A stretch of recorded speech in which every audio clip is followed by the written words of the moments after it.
It was a Sunday morning like any other in our quiet, over-manicured HOA neighborhood. My wife, Leah, had just returned from her morning run, a routine she never skipped no matter the weather. She wore her athletic gear, leggings, a fitted tank top, and clipped to her waistband, her sidearm in a secure holster. It wasn't out of place for her. As a federal law enforcement officer, she was trained, certified, and authorized to carry her firearm at all times. We lived in a constitutional carry state, but her credentials gave her additional clearance. Normally, no one even blinked when they saw her. But today was different. Across the street, peering through half-closed blinds, was our self-proclaimed neighborhood enforcer, Sandra, or as everyone less than affectionately called her, HOA Karen. She wasn't on the HOA board officially anymore, but you'd never guess that from how she acted. Always watching, always reporting. She knew everyone's trash day habits, lawn heights, and dog breeds by heart. Her favorite pastime seemed to be filing anonymous complaints and taking pictures of minor infractions that didn't really exist. Leah had just walked up our driveway and was stretching by the garage when I heard the unmistakable sound of a phone conversation coming from across the street. Sandra's voice was sharp and theatrical. "Yes, 911. I need to report a woman with a gun. Yes, she's walking around armed in a family neighborhood." I stepped out onto the porch just in time to see Sandra peeking from behind her mailbox like a low-budget spy. I raised an eyebrow. Leah hadn't even noticed. She was still rehydrating, focused on her breathing. I called out, "Hey babe, looks like you've made the local news again." Leah glanced up, puzzled, then saw me gesturing toward Sandra. Her brows furrowed, but she said nothing. She didn't like drama, especially not the kind that came from self-important neighbors with too much time on their hands. She waved at Sandra politely, which only seemed to trigger her more. Within about 30 seconds, we heard it. The familiar wail of approaching sirens. Sandra hadn't been kidding. Now, our town's police department isn't huge, but they respond quickly to calls involving firearms, even if it's just to de-escalate. 2 patrol cars rolled up, lights flashing but no sirens, probably gauging the situation. I could see one of the officers stepping out and resting his hand near his holster, scanning the scene. Leah calmly stepped forward and held both hands away from her waist, identifying herself immediately. "Officer Leah Grant, DHS, badge number 049273. I'm carrying under authority granted by federal law," she said, clearly and respectfully, without reaching for her badge just yet. That was when everything changed. The officers froze. Their postures shifted almost immediately. One of them, Officer Riley, I recognized from a town hall meeting. He took a step forward, nodded respectfully, and said, "Agent Grant, ma'am. Sorry for the confusion. We got a call from someone reporting an unauthorized armed individual in the area."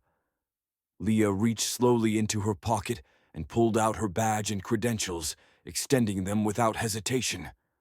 Riley gave a low whistle and smiled. "Looks legit to me," he said, then turned to his partner. "We're done here." But the other officer took it a step further.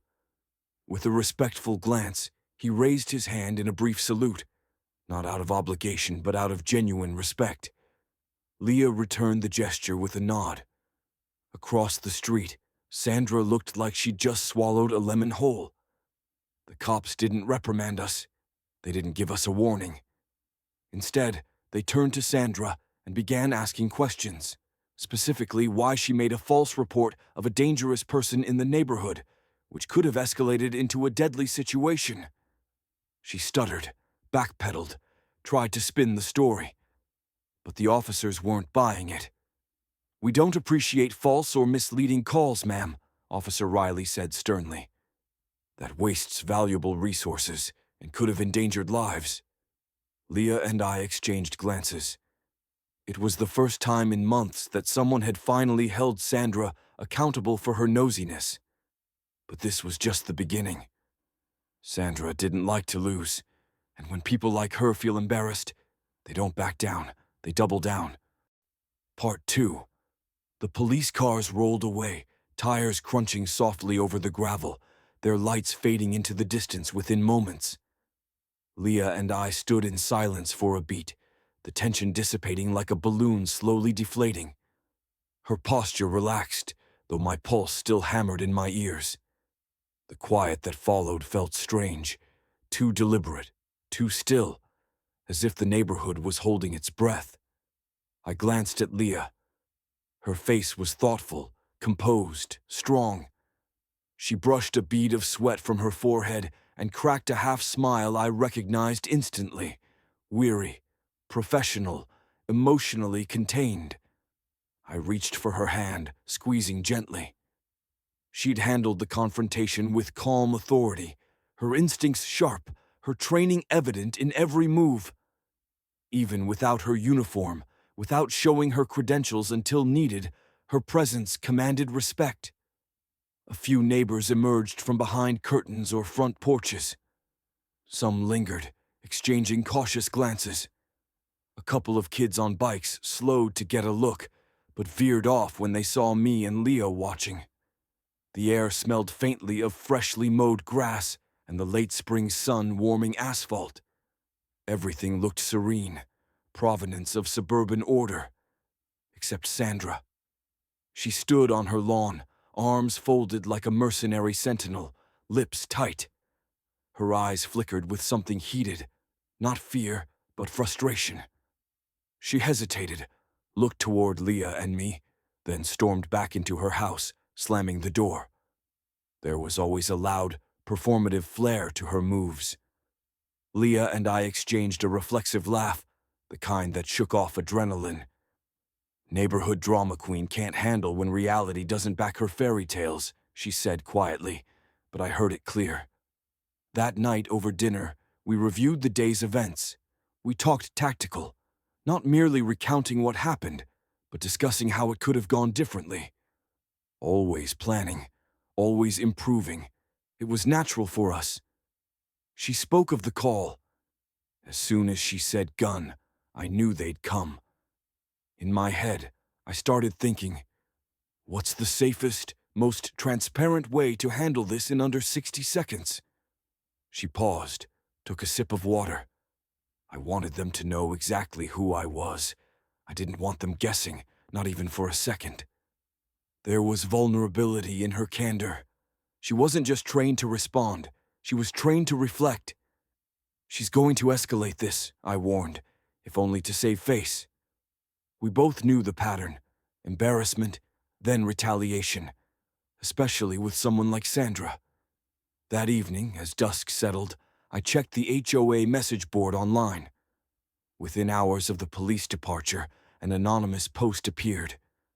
Does anyone know who called the cops and why? Beneath it, comments speculating wildly. Some said they heard a woman with a gun walking. Others hinted, must be someone armed in uniform, maybe cops live here. A few defended us, citing our service, but just waving our names in conversation. Agent so-and-so, federal official, was enough to spark curiosity, concern. A few posters threatened to file complaints, others expressed wanting clarity or answers. Leah stepped in. She drafted a short, factual public statement.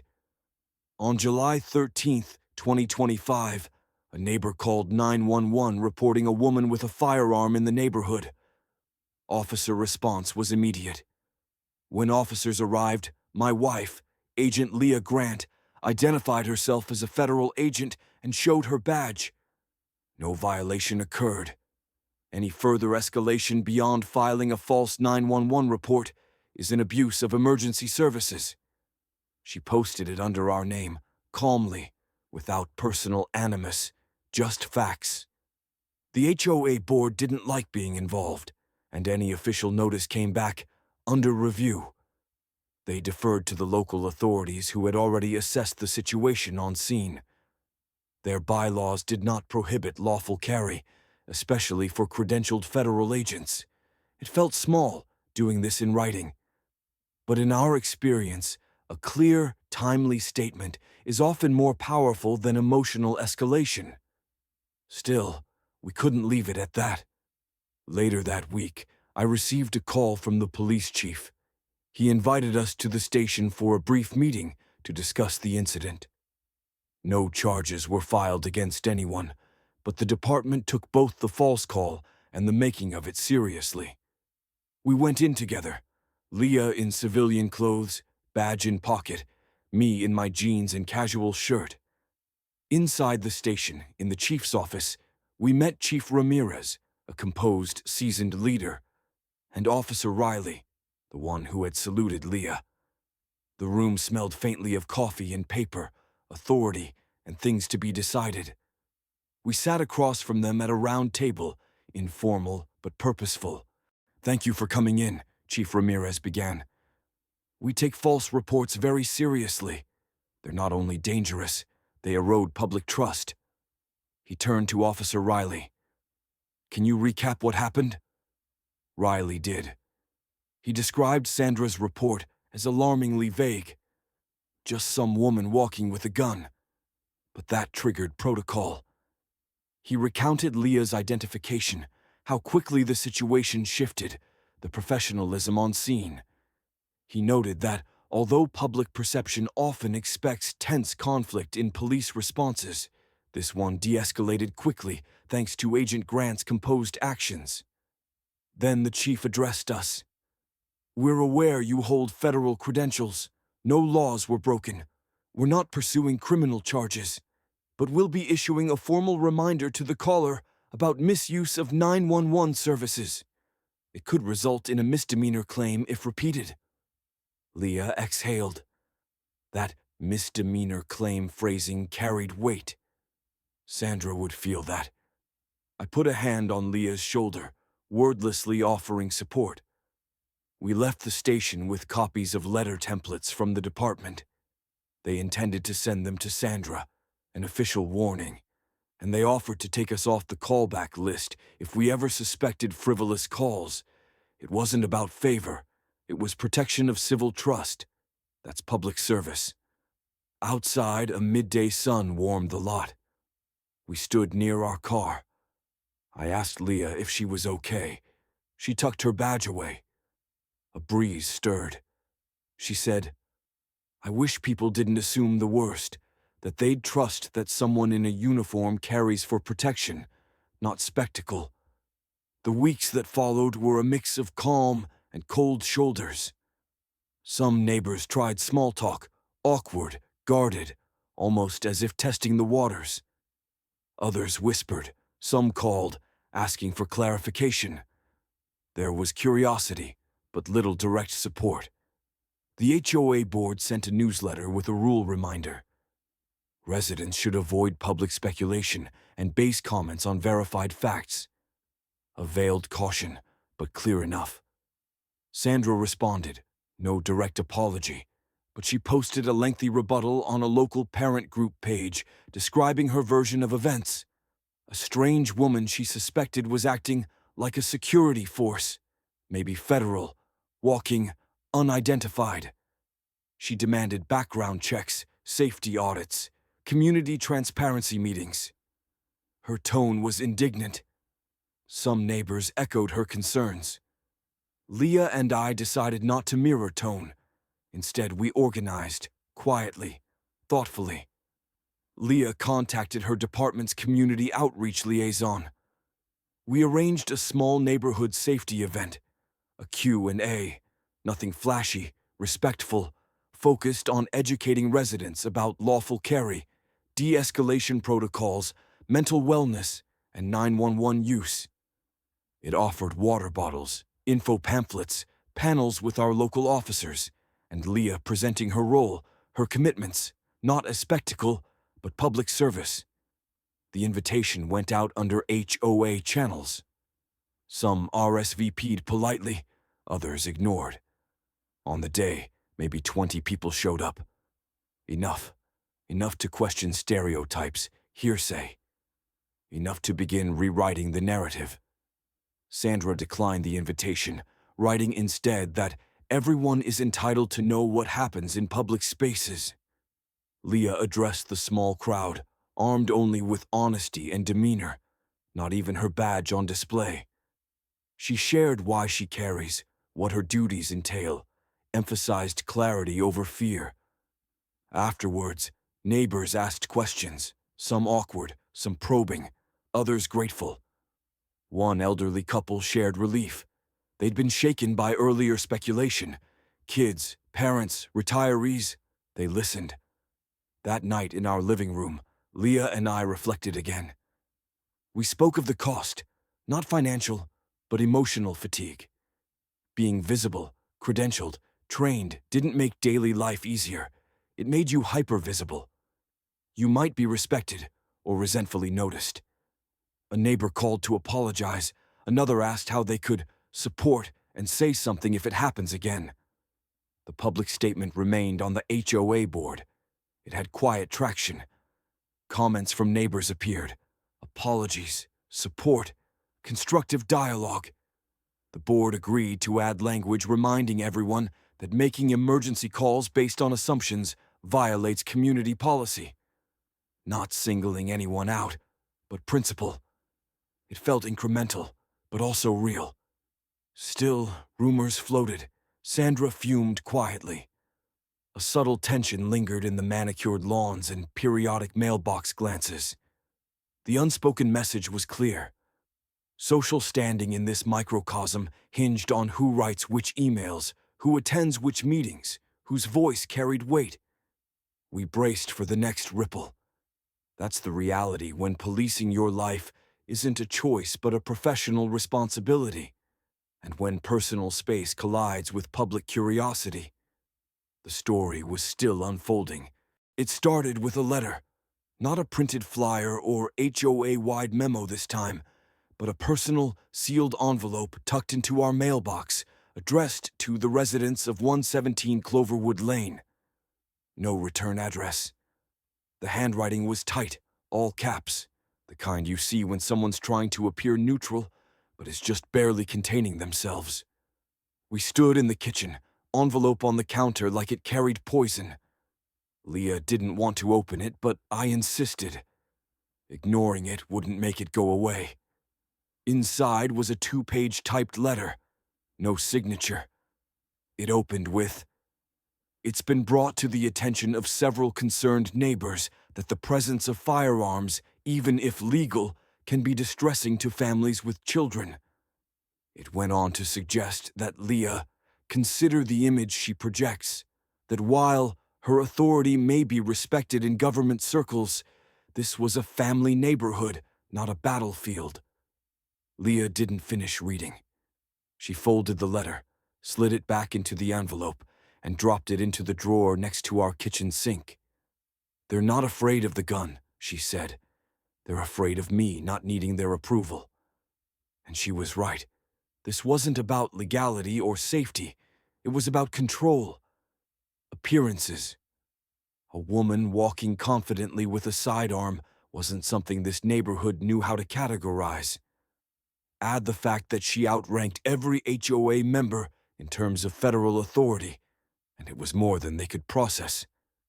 Sandra, especially, didn't like being outranked by anyone, much less a woman. By the following week, whispers turned into coordination. We heard from a neighbor down the block that Sandra had been holding informal coffees at her home, her version of a shadow HOA committee. She was floating the idea of proposing new guidelines to protect neighborhood values, which of course was coded language for find a way to regulate Leah without saying her name. Some neighbors, we learned, were concerned about their kids seeing a gun at all, even holstered, even legal. They asked questions like, what if someone else sees her and assumes she's a threat? Or, can't she just keep it concealed? All valid from a civilian's perspective. But they didn't understand how law enforcement works. Concealed wasn't always appropriate, and assuming someone's a threat was literally how the police almost got someone killed. Leah, in response, didn't get defensive. She got prepared. She requested her department's legal team to draft a short position statement outlining her right to carry, both federally and under state law. It wasn't combative, just clarifying. She printed 25 copies and dropped them into mailboxes with a short cover note. Dear neighbors, I understand there's been concern about my visible sidearm. I'm a federal law enforcement agent authorized to carry both openly and concealed, including in residential zones. My presence and actions are fully compliant with both federal and state statutes. I'm always happy to speak one-on-one if you have questions. I believe in transparency, not fear. Agent Leah Grant, DHS. Some neighbors respected the professionalism. Others saw it as showboating. Sandra, she saw it as a challenge, and she wasn't going to walk away quietly. 2 days later, we were served. A formal letter from the HOA board, signed and notarized, inviting Leah to a compliance hearing, not about legality, since they couldn't touch that, but about whether her visible carry violated the community aesthetic and comfort guidelines. It was the HOA equivalent of putting someone on trial for vibes. Leah looked at the paper, brow raised. Aesthetic, she said. Are they suggesting my Sig Sauer offends the landscaping? I laughed, but inside I was furious. This was the kind of bureaucratic harassment meant to pressure, to isolate. It was less about the gun and more about forcing Leah to choose, conform or leave. The hearing was scheduled for a Tuesday evening at the clubhouse. Open to board members only, but we knew Sandra would be there, along with anyone she rallied. The night of, Leah dressed in her plain black slacks and button-down shirt. Not tactical gear. No badge on display. Just calm, composed, and completely unimpressed. She walked into the meeting with her legal statement in hand and a copy of her credentials. I stayed home, waiting. The hearing lasted 45 minutes. Leah returned, lips pursed, her jaw tight. She didn't speak for the first few minutes. Just poured herself a glass of water, sat at the table, and finally said, "They tried." Tried what? I asked. Tried to push through a motion banning visible weapons in communal areas, even though it's legally unenforceable. What did you say? I asked them if they'd enforce it on off-duty police officers jogging through the neighborhood, or on any visiting military guests. I asked if they had any idea what kind of lawsuit they'd trigger if they targeted someone based on their profession or legal right to carry. And they didn't like that. Sandra especially. Apparently during the meeting, Sandra brought out a small stack of printed photos, grainy stills of Leah walking to and from our car at various times of day, all clearly taken without permission. They were meant to show a pattern of behavior, but what they really showed was stalking.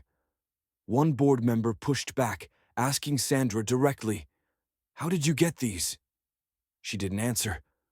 Leah told them plainly, "If this continues, I'll file a harassment claim, and I'll win, because I have more restraint in my pinky finger than this entire table does in its combined imagination." She left the meeting before they could vote. She didn't need to stay. The motion didn't pass. It wasn't even seconded. But the message was clear. They weren't done.